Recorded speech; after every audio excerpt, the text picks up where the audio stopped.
You're listening to Convenience Matters, brought to you by NACS. We'll talk about what we see at stores and what the future may hold for our industry. The best solutions to solve transportation challenges are those that are customized for customers. That's a session description from a recent Transportation Fuels Institute conference, but it more broadly describes our conversation today. Welcome to Convenience Matters, and today it's going to be all about transportation fuels. And to do that, we welcome John Eichberger, who is oftentimes a co-host. Today he's a guest, and he has a new title. John Eichberger is Executive Director of the Transportation Energy Institute, formerly known as the Fuels Institute. It had its conference in May, a lot of things going on. So welcome, John, to the program. Thanks, Jeff. Great to be back. So, big conference, and let's not delay the announcement. You have a new name. Let's take us through what the name is, why you have it, and what it all means. I kind of quit my job last week and got another one right on the same time. So the Fuels Institute is no more. We have evolved to the Transportation Energy Institute. And, when I talked to some people about this, I said, I guess you're following the trend. Everybody's putting energy in their name. Everybody has to have energy in their name. And that's not the reality here. What happened was our board came to us about 1.5 years, 2 years ago and said, when I tell people I'm on the board for the Fuels Institute, they go, oh, is that an oil industry lobbying group? And then they have to explain, we are a nonprofit, non-advocacy research group looking at the whole slate of options for transportation energy and how we reduce emissions in an economically sustainable way, and which is what we are, which is what we've always been. But the discussion led to, when we have one-on-one conversations, we can explain who the Fuels Institute is. The dynamics of politics and policies designed to reduce emissions has evolved and changed drastically in the last 10 years. When we launched the Fuels Institute in 2013, we always said fuels means all transportation energy, period.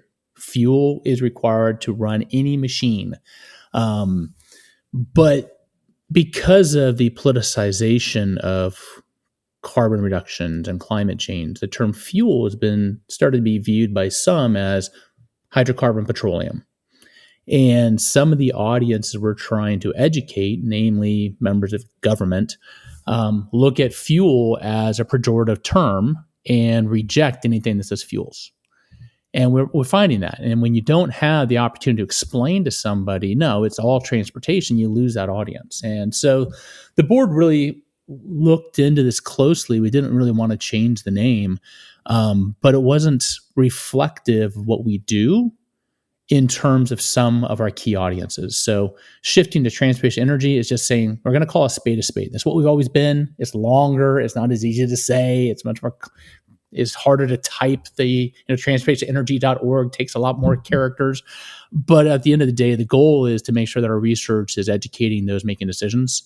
And if the name was a hurdle to having the right people read our reports, then we'll change the name. So last week at the end of the conference, we changed the name from Fuels Institute to Transportation Energy Institute. Same BAT place, same BAT channel, same BAT message, just a different BAT name. So you can find the information under fuelsinstitute.org and also under the new URL, which is transportationenergy.org. And yes, it is challenging to type, but bookmark it and you only have to type it once.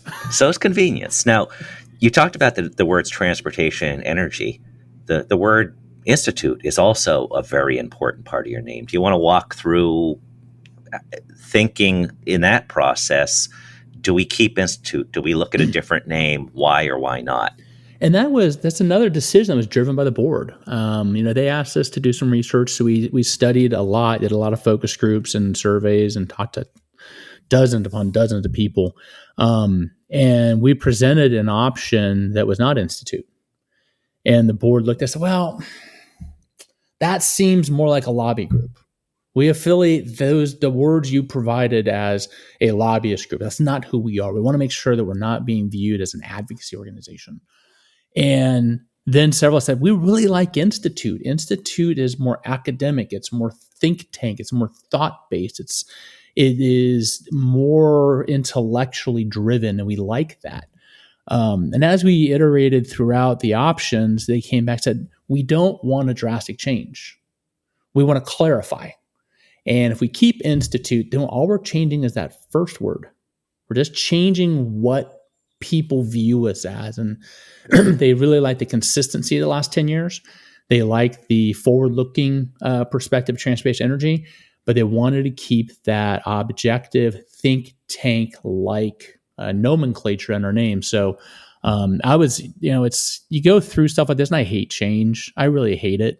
And I went in kicking and screaming that I'm not changing my name. If people just need to figure it out, I shouldn't have to spoon feed them. But again, it wasn't my decision. It was the board's decision. And I think they made the right decision. And the announcement was greeted with incredible response, both at the conference and others. Our social media pages have been lighting up with commentary on the new name. And we're hopeful that it's going to position us for the next 10 years and beyond to really make a difference in terms of the discussions that are being had about the transportation sector. Quite frankly, Jeff, the conversations that are going on in the political world, they are very short-sighted. They are very limited in scope. They are very narrow in understanding the ramifications of what they are doing and the consequence they can have to the market. The research we've been doing is designed to help clarify those potential unintended consequences so that they can make better decisions, more long-term, thoughtful decisions. And I really hope that we have the ability. I mean, if you think about it, our board is more than 60 organizations, ranging from oil companies to engine manufacturers, biofuel companies, electric vehicle equipment manufacturers, hydrogen companies, natural gas companies, you name it, we've got them at the table.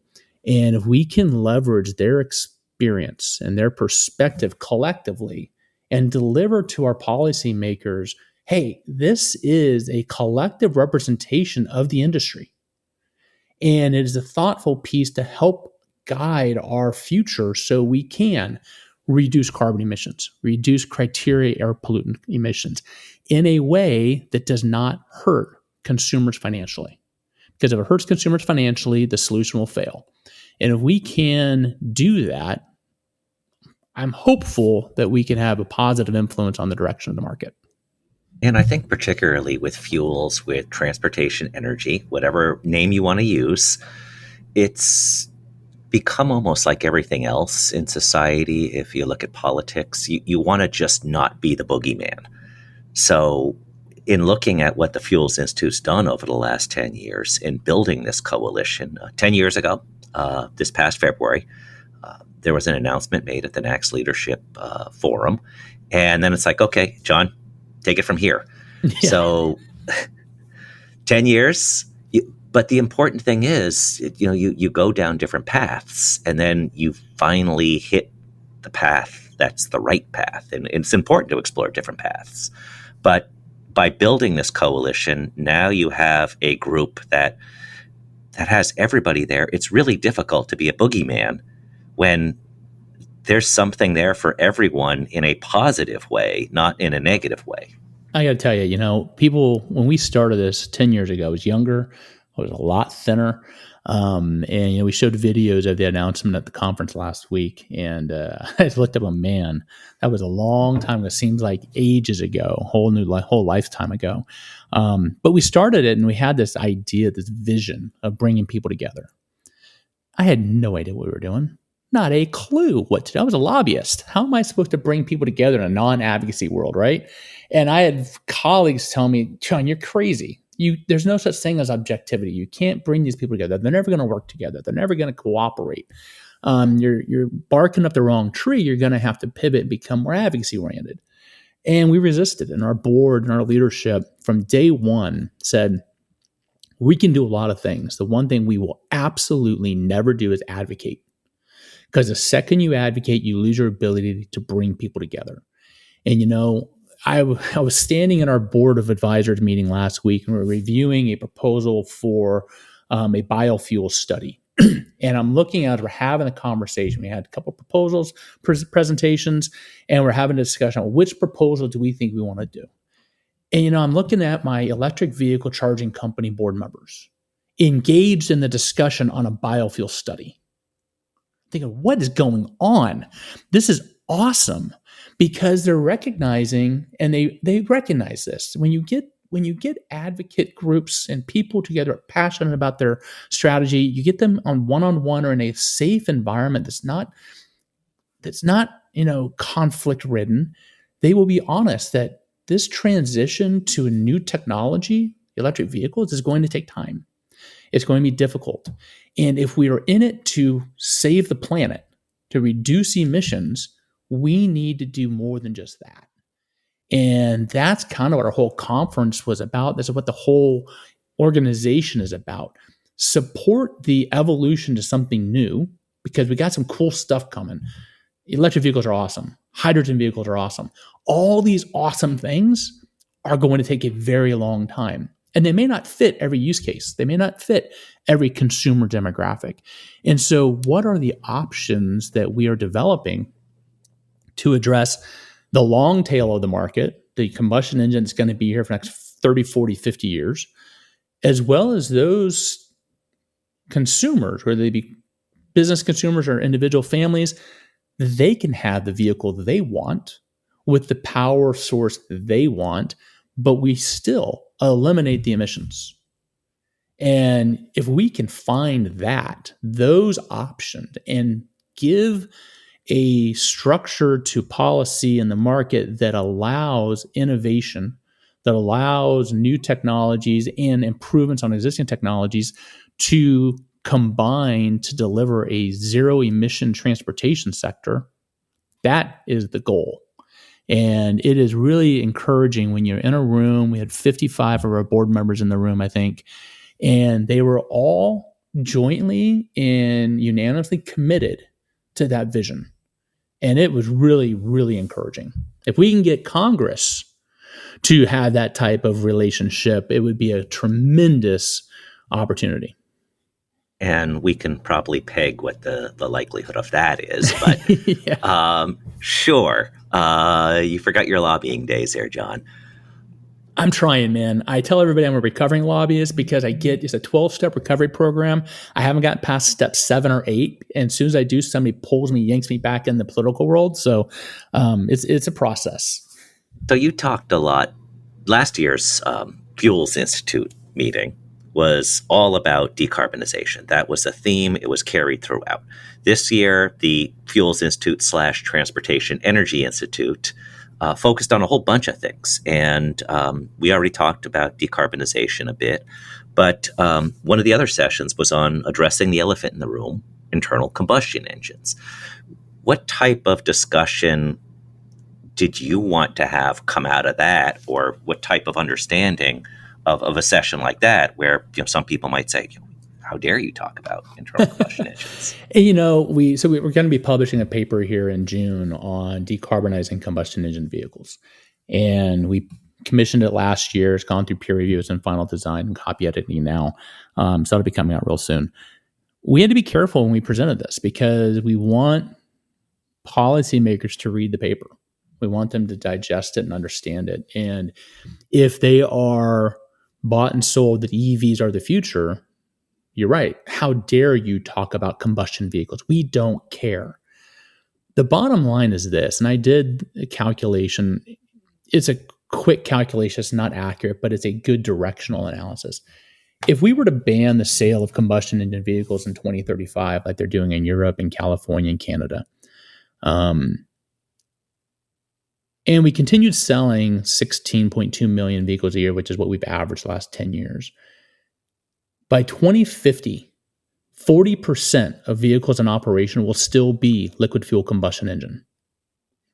Even in the most aggressive scenario for electrification, in 27 years, 40% of all vehicles in the United States will still need fuel, liquid fuel, and have a combustion engine. If we are serious about protecting this planet and reducing emissions, we cannot ignore that technology. And so that's kind of the concept we come out of. Whatever happens with electrification, and we can have debates on how fast, how complete, what scope, doesn't matter.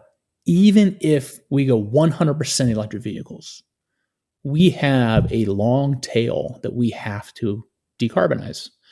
And so when I have conversations with electric vehicle passionate advocates who think that's the future, when I point this out, say, look, even if policy successfully transitions all new vehicle sales to electric vehicles in the next 17 years, or I guess 12 years, we have a problem.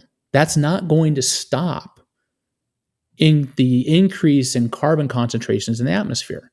So we have to do both. And that was the discussion was, here's our study. Let's talk about what the petroleum industry can do, the biofuels industry can do, the automotive industry can do. How can we deliver a lower carbon fuel for vehicles currently in the market, almost 300 million in the US, 1.5 billion in the world? And how can we partner the fuels, liquid fuels, and the engines to deliver the best performance, lowest emissions at the lowest cost?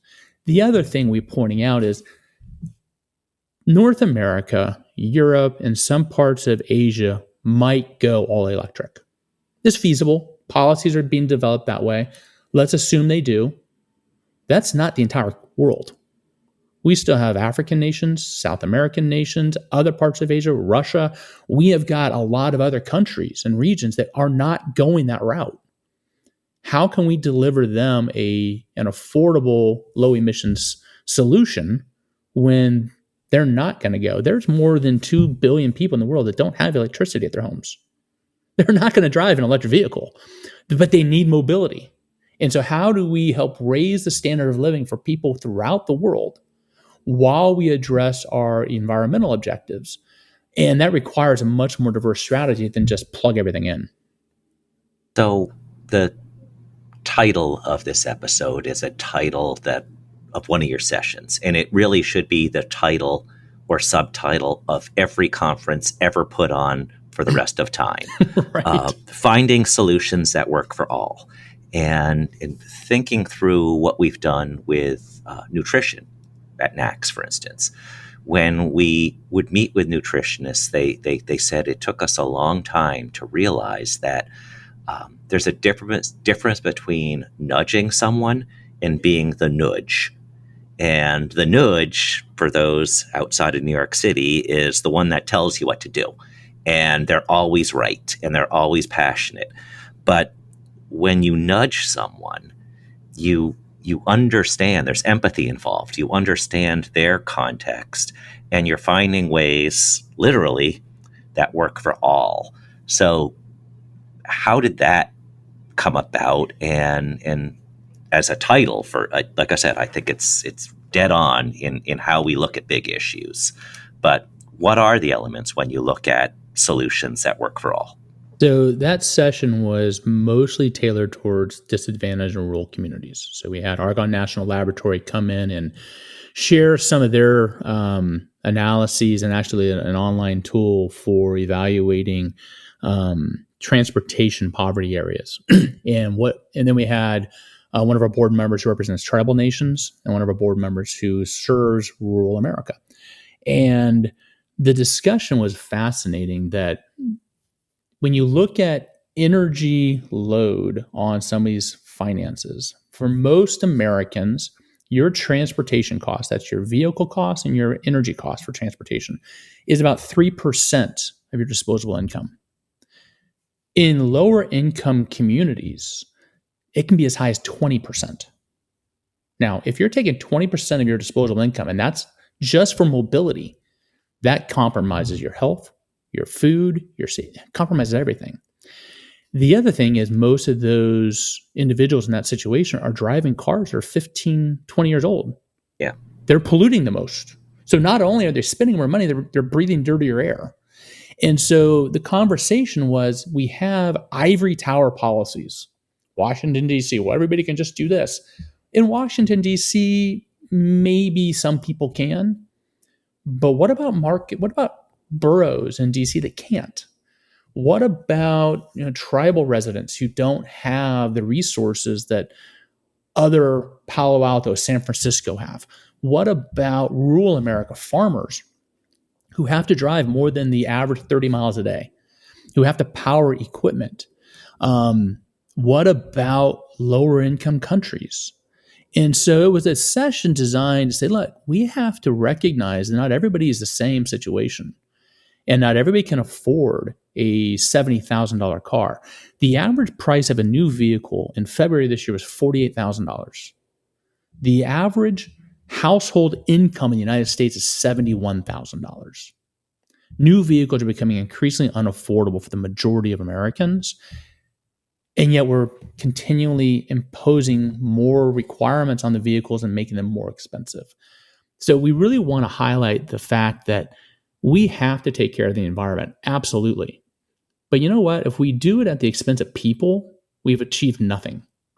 And so we have to think about the needs of individuals and balance the needs of the person with the needs of the environment. Because if you protect the environment but destroy the people, what's the point?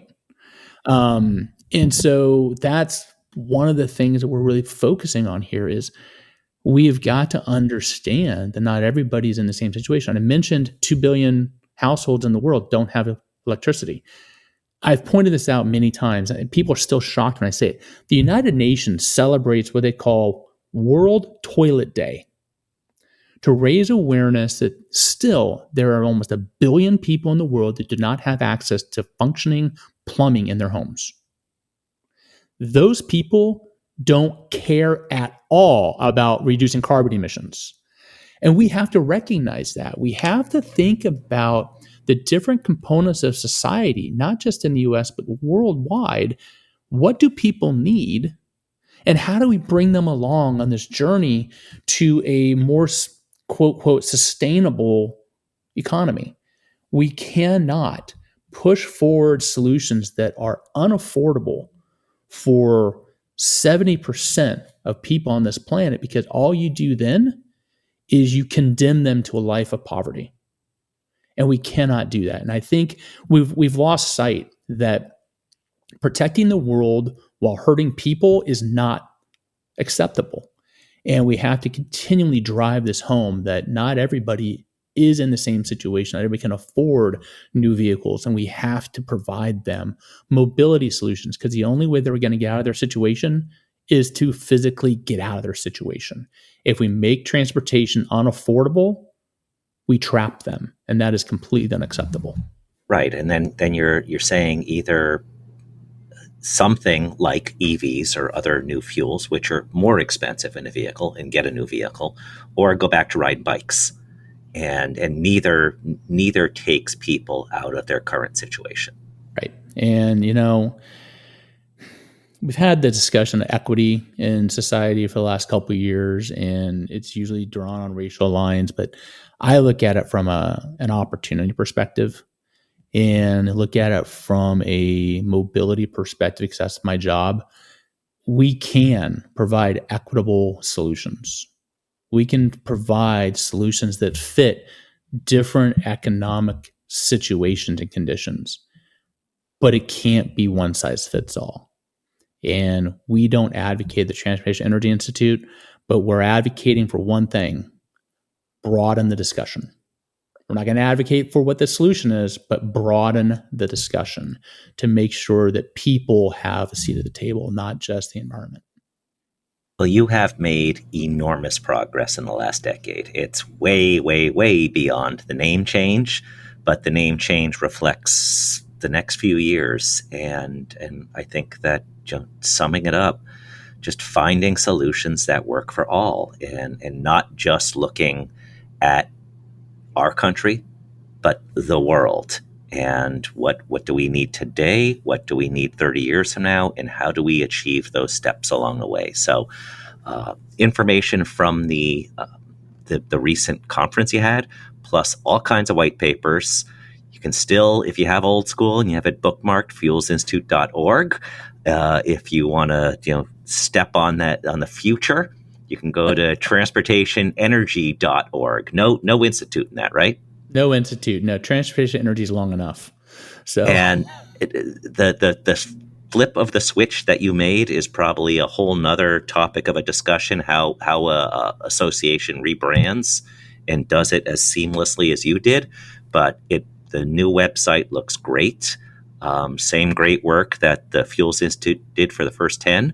And congratulations on the anniversary, the name change, and all the success you've had in bringing people together. It's been a great 10 years. And, if it wasn't for the leadership we have and our board members' passion of what we're doing, we wouldn't have made it.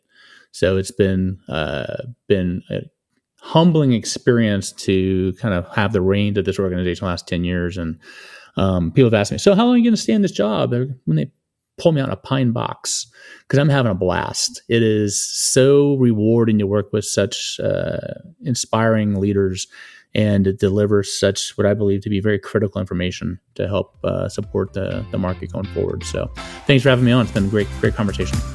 Thanks once again. And thank you all for listening to Convenience Matters. Convenience Matters is brought to you by NACS and produced in partnership with Human Factor. For more information, visit convenience.org.